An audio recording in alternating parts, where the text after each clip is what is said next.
a service of CNC Worldwide.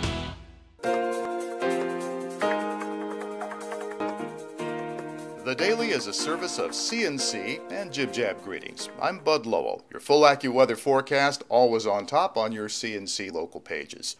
Our Monday check of the AAA fuel gauge report shows the average price of gasoline for the Rochester area dropping by another 3 cents over the last week for a gallon of unleaded regular. The average is just under $4.02 a gallon, and that's less than it was a year ago and a month ago. It's also cheaper by 2 cents than the statewide average, and that hasn't been the case for a while. The current national average is just less than $3.78 a gallon, down a penny over the past week. AAA says reports that the U.S. and European economies might be slowing are pushing down the crude oil prices. Producers are expecting demand to drop if economies stay soft. The family of a Spencerport soldier who died in Afghanistan has issued a second statement describing what his wife saw during a Skype video call at the apparent time of his death. Captain Bruce Kevin Clark was seen to fall forward during the Skype conversation. The statement says knocked forward. Susan Orellana Clark saw what she believes to be a bullet hole in the closet behind her husband. Other people who looked at the still live Skype image agreed. The statement says they called everyone they could for 2 hours until military personnel could be seen arriving in Captain Clark's room and checking his pulse.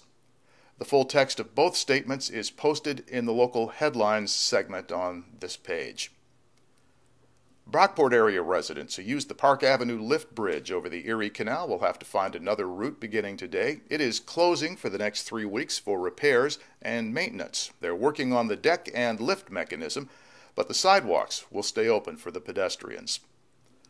Hundreds of people spent time in state parks and historic sites around New York over the weekend, volunteering as part of the state's first I Love My Park Day. Governor Cuomo was among them at Roosevelt State Park in Westchester County. This was an effort to clean up, beautify, and help maintain New York's parks. And there's a political message here, too. The event came after enactment of the New York Works Fund, which puts $89 million into rehabilitating New York's state park system. My eyes have seen the glory of the coming of the Lord. He is trampling out the vintage where the grapes of wrath were stored. Abraham Lincoln, his ties to New York and to the Rochester area, all explored through a New York Historical Society exhibition now at the Charlotte Genesee Lighthouse Museum in Charlotte. Lincoln and New York explores the myths and controversies surrounding Abraham Lincoln. It's open through September 17th in the Lighthouse Keeper's Dwelling. Lighthouse Historical Society Chair Bob Owens says this is a new direction for the Lighthouse Museum. Well, we actually had applied for a grant that was going through the New York Historical Society, and that was to bring in some books that were going to be available and to do bringing in an expert to talk about these books. And we did that process, and in the meantime, about maybe 4 weeks later, we got a phone call and said, would you be interested in hosting this exhibit?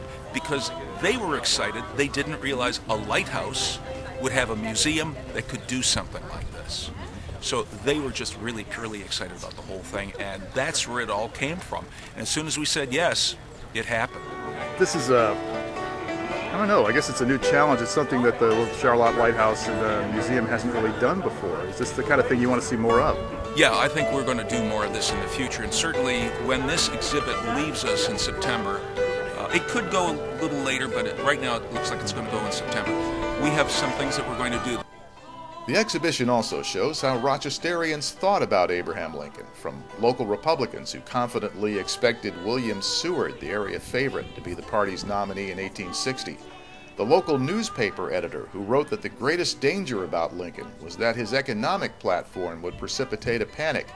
To the crowd, estimated at 15,000, who gathered on the morning of February 18, 1861, to greet the train bearing the president-elect towards Washington. The Lighthouse Society is the first institution to host this new traveling exhibition, made possible by a grant from the National Endowment for the Humanities.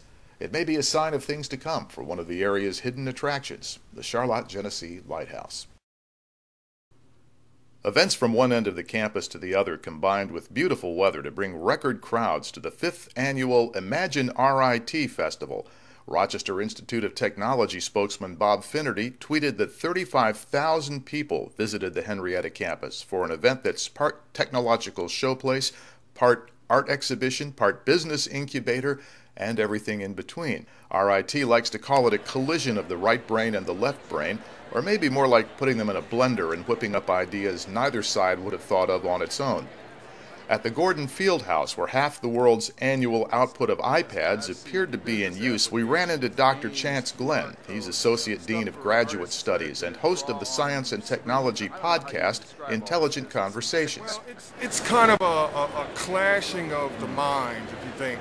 RIT is known for artistic stuff. It's also known, obviously for technical and scientific and engineering things. This all kind of comes together here, and you get to see it from the practical side all the way to the theoretical side, to the artistic side. Everything is all here. And we dragged our daughter out here because next year she's a junior in high school, and we want her to be thinking about what do I want to do. Is that one of the things that you try to accomplish here? Exactly. You see a lot of kids out here, they get to put their hands on things, they get to see what science and technology all is about, and they get to actually participate, and it sparks something in their minds. And I have 2 daughters out here too, and they love it. They're out exploring right now.